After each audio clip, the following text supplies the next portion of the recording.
right, ladies and gentlemen, welcome and thank you for joining us for another Lucid Pros Presents Small Business Spotlight. Today we have Miss Brittinay Lenhart. She is the owner and founder of the Work Culture Consultant. Is that correct? Yes. All right, great. I'm glad to hear it. So tell us a little bit, Miss Brittinay, what is it that you really do and really focus on? So as a work culture consultant, I have clients who either want to establish a culture from the beginning because they're just getting started and they realize that it's really important to have a good culture because for the people, their business, productivity. And then there are also clients that come in that have an established culture, but maybe they're not happy with it for various reasons and they want to adjust it. All right, and so that's interesting. So when you actually refer to culture, because primary this podcast and for yourself and for everybody else watching, we do one of two things: we either educate our small business clients, or we highlight a small business that's actually doing something innovative or something really fantastic in their field. And in this case, I'm hoping Ms. Brittinay can do both for us. She's fantastic at customer service, and she's also trying to innovate the concept of culture. So why don't you kind of explain a little bit more, especially from a small business perspective, what is culture and how does that really impact your business? So culture really is established from either executives or business owner values and their mission. And I try to align clients with that. If they haven't already established those, I'll help them make those because they have to understand that that is what makes your culture. You have to be aligned with all of that. Okay. That is the first step.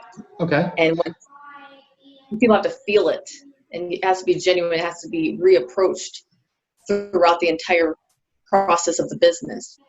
So it's something that people feel, and that culture can be good or bad. So hopefully it's something that's good. Okay. Can you give us an example of let's start with what bad looks like. So what is an example of, one of my favorite posts that you've done on your site so far is the toxic management, right? So I know you've lived it. You know you've lived it. I've actually lived it too, and we can go there a little bit later. I'm trying not to out anybody specific, hint, guys. But anyway, why don't you tell us a little bit about what bad looks like, and then we can start moving into what good looks like. So, like you said, I definitely have lived it at one point in my career, and I was at a place where the CEO genuinely did not care about people at all, and it was felt from within. Long story short, there would be scientists or engineers that would be like, we can't do it this way because math and science, and then he would be upset and just fire the entire department, and we would all literally watch them just leave. And it was very worrisome for everyone. Everyone felt every day they would come into work, is it going to be me that gets fired? So it was a numbers game to this individual, and it bred toxicity. There's a lot of cutthroat throughout the management levels. It was who could just get closer to him and who can I throw under the bus along the way, and it just did not make for a productive environment for anyone. It was like scarcity mindset, like who's going to get fired. Yeah, the sky's falling. Chicken Little's running around, but he's trying to be quiet because he doesn't want to raise too much attention for himself, right? Right. Understand. No, I've lived very similar, and I've even lived the ones where the management and the ownership are acting about 3 levels below what they are actually responsible for, and they're interacting with people that are trying to do their jobs, trying to do their work. And a lot of the times when they're telling people what to do, it counteracts what their own supervisors and what their project managers are telling them to do. And so what happens is you start having these conflicts internally on the teams. You're having to do rework and fix things that were incorrectly done. And you have just a lot of what a lot of people would call rework or just wasted time. And it could have been avoided if they trusted the people that were directly below them, and if they communicated the bigger vision better and broader than they previously were. And so it can be a pandemic within an organization, and there's nothing more contagious than people that are really concerned for their well-being. And I'm being attacked by a cat right now, so hold on real quick. Say hi, Tiger. Oh, cute. He likes to attack me at certain times of the day, so this is another one of those times where animals attack in the middle of a My podcast. basset house here. All right, so first time for everything, huh, buddy? Anyway, I'm not a cat lover. I don't like cats. I'm actually allergic to them, but this one starts biting me if I don't do this, so I'm not gonna. Love bites, they say. Oh no, yeah, he's playful. Although he has sunk his teeth into my calf one time and left scars, so that's really interesting. So I can literally say I was attacked by a tiger during the middle of the Tiger King series. So how many of you guys can say that? Right. We also have a bear in the house, and he's just a little Shih Tzu, so that's pretty cool. So yeah, sorry, back to it. We're talking about what bad looks like, and I just got one of those love bites. Thank you, Tiger. This is good. It makes people realize that this is real life right now. This is real life. I mean, I have the human element a little bit, at least in all of these podcasts. And people, if you really don't believe me, go back and watch some of them, because you're going to see some weird things that happen. And I don't edit this stuff out. I'm only going to bleep you if you say something you shouldn't say. And it's not a cuss word. It's just talking about privacy or whatever. Anyway, back to what we were talking about, which is what bad looks like. So why don't you tell me, when you're involved in a toxic culture, how does the employee feel? I know from my perspective, I felt completely helpless because the people that I would normally, I feel, have influence over in a good way, I had no lifeline for them. You know, if that CEO, it was a smallish business, you know, maybe like 180 people. So, you know, he was around on a daily basis. And if he didn't like someone, they were just gone. There was no really rhyme or reason for some of the people who got fired. And I had no ability to help them. And coming from the military, that's not a normal feeling for me. Like, usually you're airmen, or you can protect them. And I just didn't have that feeling. And it was a really helpless feeling. And I know my boss felt the same way. And she was a great person. And long story short, she quit that morning. And then that CEO looked at me and he goes, "You're military, right?" And I was like, "I don't know if that has to do with anything, but yes." And he's like, "Well, you're going to come work for me now." And I was like, in the meeting, I was like, "Yes, sir." But I went and packed my bags or box and left, because I just couldn't deal with being that close to someone that toxic for my own mental health. So interesting. Yeah, absolutely.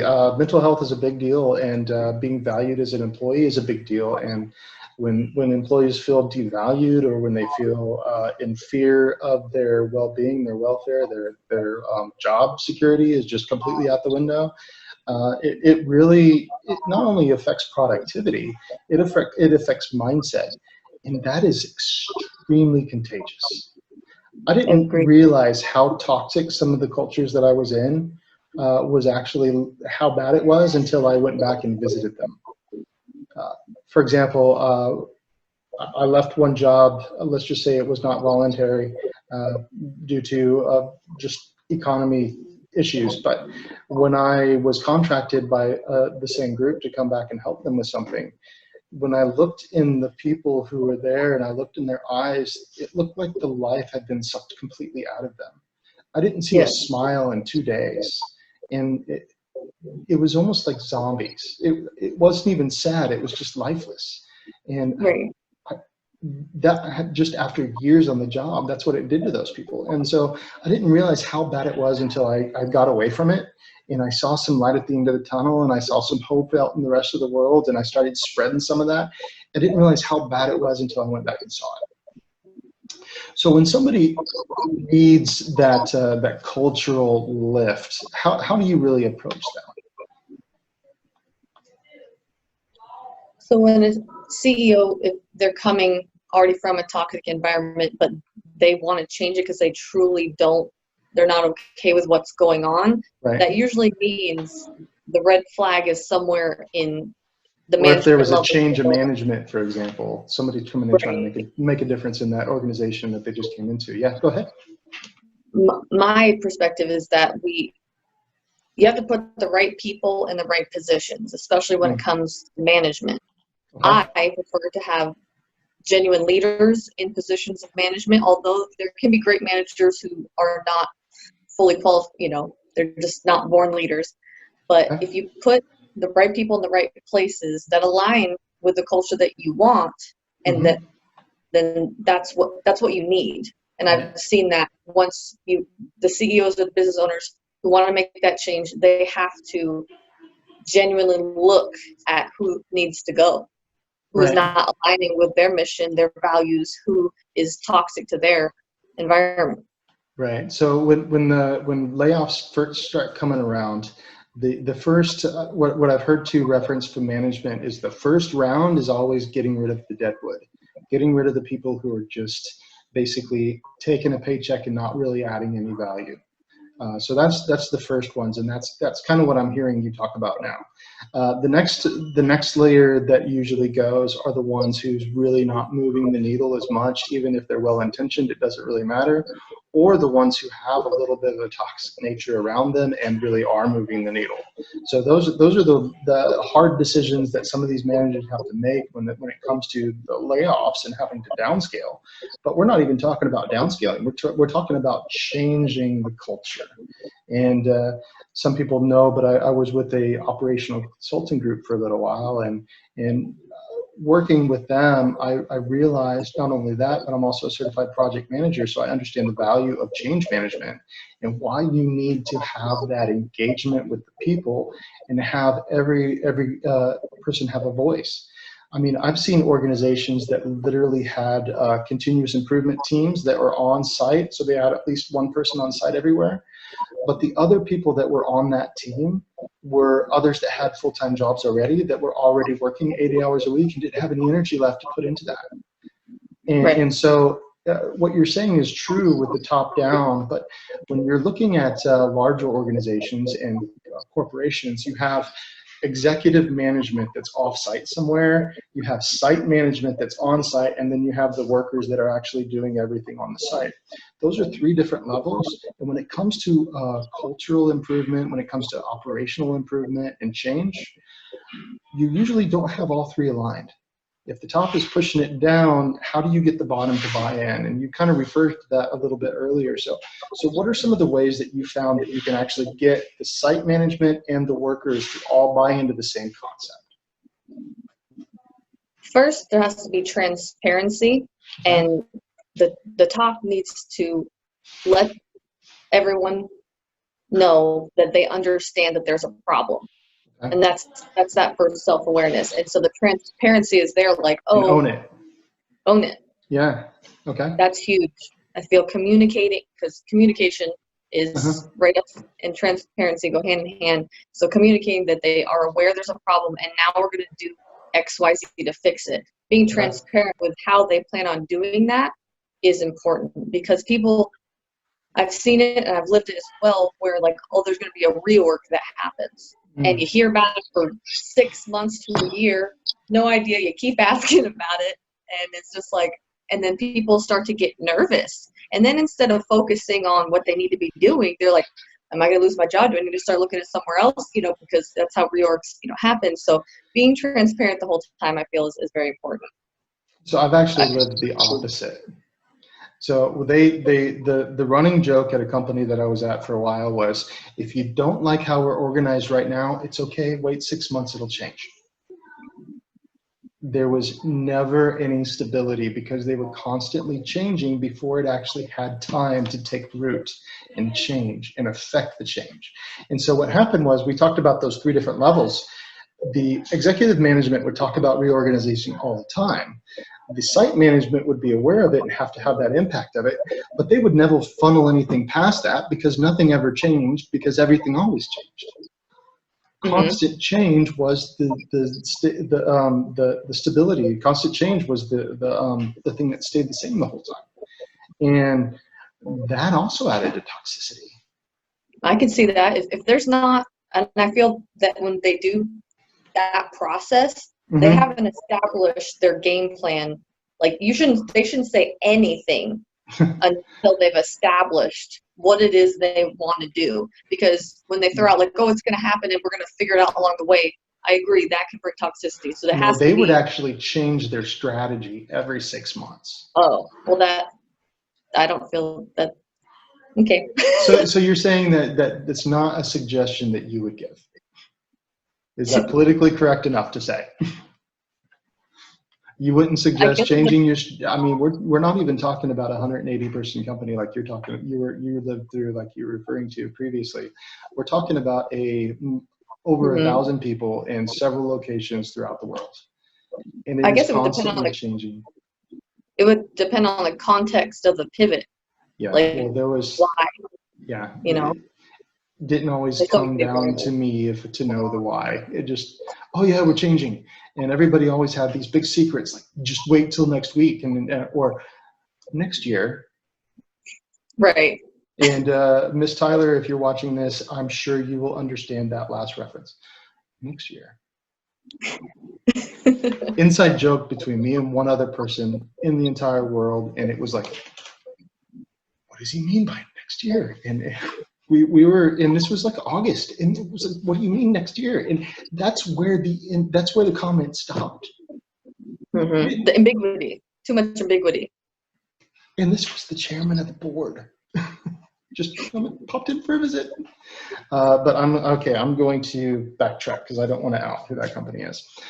Anyway, let's talk about a little bit for our small business clients here.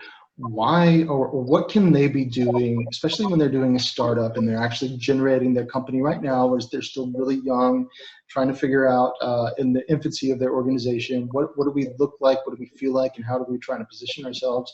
What should they be really trying to focus on right now in order to establish a good culture?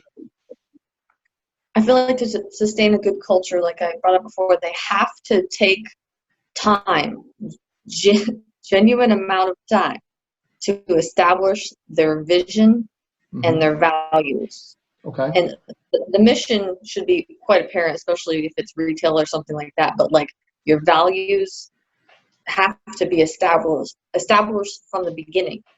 And if they're not, how are you going to be able to communicate that through the longevity of your business? Agreed. That has to be something that is there. There shouldn't be changing of your values normally. Unless it's for the better, but for the most part, that should be something that stays true to who you feel you are as a business. So, do you have your own values as an example that you can share from the work culture consultant? What are the values that you guys have? Integrity is huge to me because I feel what differentiates me from possible other consultants is that I'm going to tell you what you want to hear, not what, or I'm going to tell you what you need to hear, right? Integrity is one of mine because the difference between other consultants and me, I'm hoping and believe, is that I'm going to tell clients what they need to hear as opposed to what they want to hear. I'm the type of person who has always told people what they need to hear, and they might not like it, but I have a way of doing it in which doesn't offend people as much. It's because I want better for you too. You hired me for this. I want to give you the answers that are going to get you to what it is that we're both trying to achieve, which brings me to my next value, which is teamwork. Okay. It's me, but my client, it's a team effort to make this culture change. It's not just me. It's not just you. We have to do this together and then bring the rest of the team in. It's going to be a whole kumbaya group huddle to make this an effective So are culture. You bringing the guitar, or does somebody else have to do that there themselves? I do have my guitar over here, as you guys always see. Nice. And I am enjoying your Yoda back there, by the way. That was for you guys. Thank you. And all of our clients say thank you as well. Baby Yoda, there's nothing better. Almost nothing better. All right. So any other values that you wanted to include? So you have integrity, you have teamwork. What else? Or are those the two that you really build around? Those are one of my three, but another one which I talked about earlier is transparency. Transparency. Mm-hmm. Because I get when a client has this option, they do that cadence survey. Mm-hmm. It is a survey in which it's completely anonymous. Mm-hmm. It's just going to put in the company's org code, whatever that code is, and I'm just going to get all data from these employees, and the top is never going to be able to get mad about it or who it is, because I'm just going to give them metrics and data. Okay. So people can feel safe, which usually they don't. They're like, oh, this is either not going to be effective, they're not going to listen to this, or I'm worried that I'm going to get fired for saying what I really want to say. Right. So once I get that information, and if I see a trend, and maybe it's a certain manager that, a group is just like, this person is making our life a living hell, I'm going to be transparent, with the CEO and or business owner. Yeah. Like, you have a problem in your management. Right. So we need to fix that. Either we're going to do some leadership training and try to mitigate it through training. That's usually my first step I'd like to take, not just firing somebody. Or you might really need to contemplate keeping that person in around. Oh, yeah. Or replace a different role, yeah. So you mentioned a few times that you were in the military. You mentioned a few times about other organizations that you worked in that you've kind of experienced a little toxicity.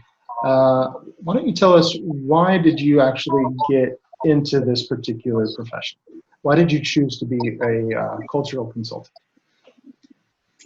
So, like I told you on a personal call, I actually went to a Tony Robbins seminar, and there was just a point in me where I've always really wanted to do something of my own. I just never, I guess, had the guts, or not, more so the niche in which I was looking for. Okay. And so after going there and seeing, these hundreds of thousands of people who are entrepreneurs, I'm like, well, if they can do it, why can't I do it? Right. So I took 6 months of just like, what the heck am I going to do? I have to figure this out. And then, I got my master's and bachelor's in organizational management leadership. And I always loved the IO psychology portion of it, which is industrial organizational psychology. And it talked about culture all the time. And that was one of my favorite subjects, because I've lived the good, the bad, and the ugly, and I know what works and doesn't work. And I'm like, Mine was typing. I love typing. I'm just kidding. Right? Go ahead. Yeah. And why don't I do this? I don't even see. I went and looked, on Google domains or whatever for workcultureconsultant.com, and then it wasn't used. The business name wasn't used. And I'm like, well, I'm taking all of it, all the social media, everything. And it just kind of stemmed from there. And it's something I'm very passionate about, because, long story short, like, the mushy reason as to why I want to do this is because I've been that person that's woken up every day loathing the fact that I had to go to work, and it ate away at my mental. And, then having to just go home to do it all over again, it's just not good for a person. And I want better for people, because it can be better. Right. And even now, I mean, so scientists and studies have shown that from a psychological perspective, you end up loathing the physical environment that you're in whenever that happens. So right now, during this lockdown that most people are still working from home, they're now associating their home, their safe space, with toxicity. And that's something that we haven't really even touched on yet. But I'll be honest, I have a friend that works in Home Depot. I have another friend that does a couple of other things. There you go. That was a good one. Writing that down.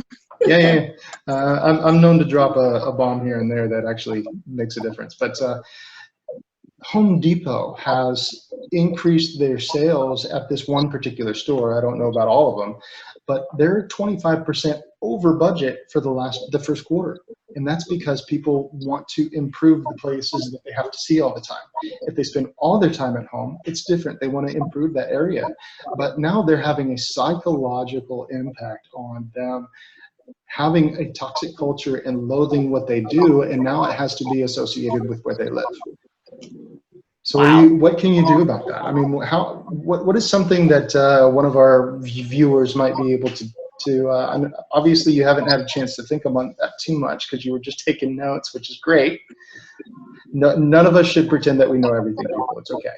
And what are some ways that we can kind of counteract that? And is it reaching out to teammates to try to build some camaraderie and kind of build each other up and try to work together that way, building your own teams? Although that can create some silos and cause some other problems when it comes to theirs. There's pros and cons to just about everything.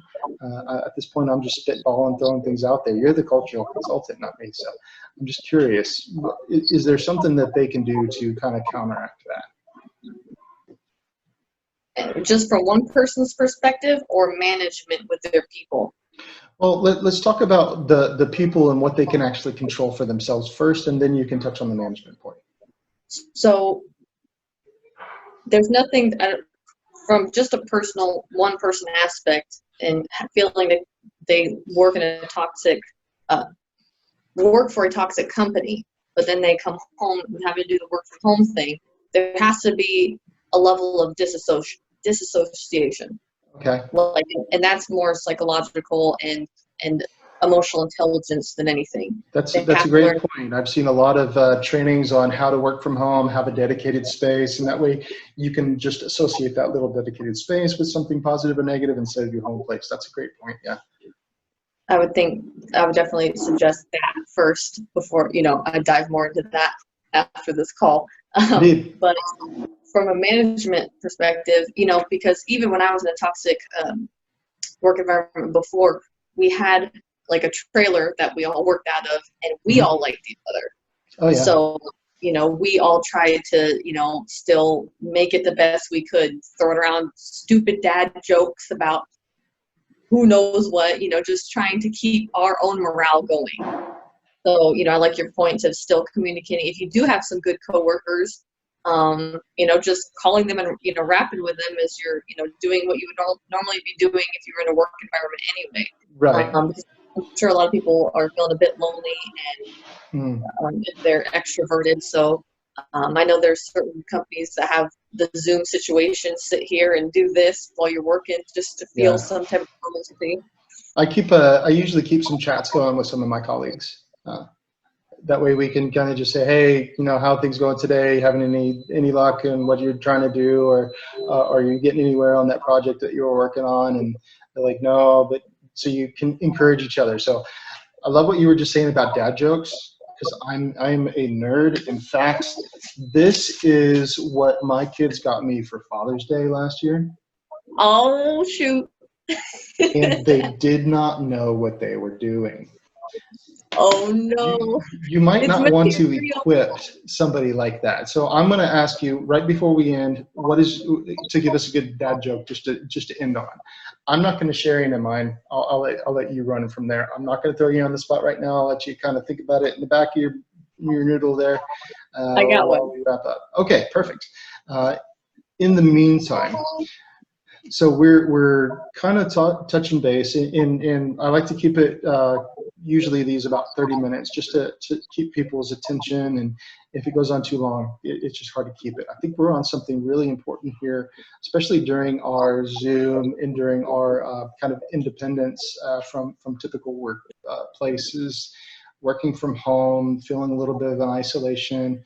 So there's what can companies and management be doing right now to help increase the level of worker satisfaction, because they can't really control the situation where they're having to work from home, but how can they improve the morale or the culture from this particular pandemic? So one of the videos that I posted on LinkedIn talked about a few different ways to handle your work culture from home. Okay. And I think one of the most important ones that I suggested was to do 360 feedback. Even if you already do that before, right? This is a great time to do that as well. Whether it's Zoom or it's over the phone. And I don't necessarily suggest Zoom for everyone because some people are too introverted and it makes them awkward. So just on the phone is fine as well. but just having that engagement with your employees, like your direct. Yeah, I would just turn off my supervisor. video and be able to talk to you this way so you can't actually see my face and the different faces Right. I'm making at you, right? Because the last thing I need to do is turn my camera on and I'm doing something at you, right? Right. You know, so that works for people. That works too. No pressure there.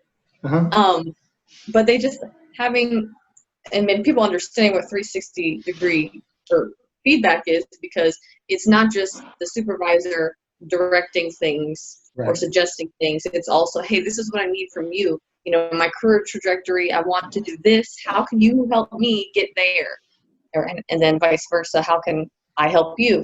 So when you push these 360 degrees, because if I'm really going to be honest, what I've seen mostly from 360 degrees are still two directional. So it's still only 180. I don't see things coming from their colleagues. I don't see things coming from the same level of management. I just see what their boss thinks of them and what their employees think of them. I don't see what their peers think of them as well. I would like to see more of that come into play on a 360, because a lot of times the same level of management is going to get feedback from those same employees in a different manner. Or if you're, say, leading operations and somebody over here is leading sales, well, you want to hear what the sales people think of the operations manager, and the operations people think about the sales manager as well. I like how that interaction works, but I haven't seen that near enough when I hear a 360-degree survey. So I went to a John Maxwell course when I was in the Air Force. It was called 360-degree leadership. Okay. It was a whole person concept, and it was really great. And so I guess there's just a difference between if you just are having a 360-degree feedback with just your employee, that's one thing. And then maybe there should be something else, like you're alluding to, like 360-degree something for, just the whole company. It's your really sphere of influence. And that's really what 360 degrees is, right? The client that I've had in the past, like you said, their the operational side of things and their sales side of things, which I've lived that, being aircraft maintenance before. That can be so frictional. Oh, and it can be so beautiful too. When those two can really cooperate and get on the same page and align and have a good culture, then you're actually onto something. Yeah. Exactly. And I've seen it, like in aircraft maintenance, there's guys busting their knuckles on the planes, and then there's the pilots that, hey, we got to get these jets up in the air, we got to go train. And that can be beautiful, or that can be ugly. And it's the same thing on the civilian side of things. So trying to get them on the same page. And that, to me, that's when I start breathing, what's the mission? Because both of you have the same mission, the company mission. What's the end goal? What's the end goal, and how do we get there? Let's get everybody on the same page. I love it. So thank you for joining us today. Like I said, you're on the spot for a dad joke. You got to give it to me. What do you have for me today? Okay. What do you call a cow with 3 legs? Lean beef. Tri-tip. Oh, nice. Put that in your pocket. There you go. And what do you call a cow with no legs? Just ground beef. 2 legs, exactly. Lean beef. Yeah. That's what's a pirate's favorite letter? R. You would think so, but the C is his first love. Boom. So you can actually get them either way. So if they don't know, you tell them R, and if somebody says R, you don't know, C. So you can go either way with it. That's why I like that one so much. Nice. Love it. And no, that did not come from here. I'll read one just for everybody at home, whatever it comes on, and boom. Where do boats go when they get sick? The dock. There you go, people. All right. So that being said, and now that I've lost half of our audience, are there any closing remarks or something that you would like for us to take away with us? I just hope people realize how important that their culture is to their business. And if they would like any help with that, workcultureconsultant.com, or find me, Brittinay Lenhart, on LinkedIn. All right, and we're going to shove that right down there so everybody can see what that is and go there and learn how to spell it appropriately, because obviously I have a hard time talking sometimes. So we're going to make sure that they know how to spell it, they know how to get there, and we'll go from there. Thank you very much for being with us today, Brittany, and have a great rest of your day. You too. All right, thanks, people. See you next time.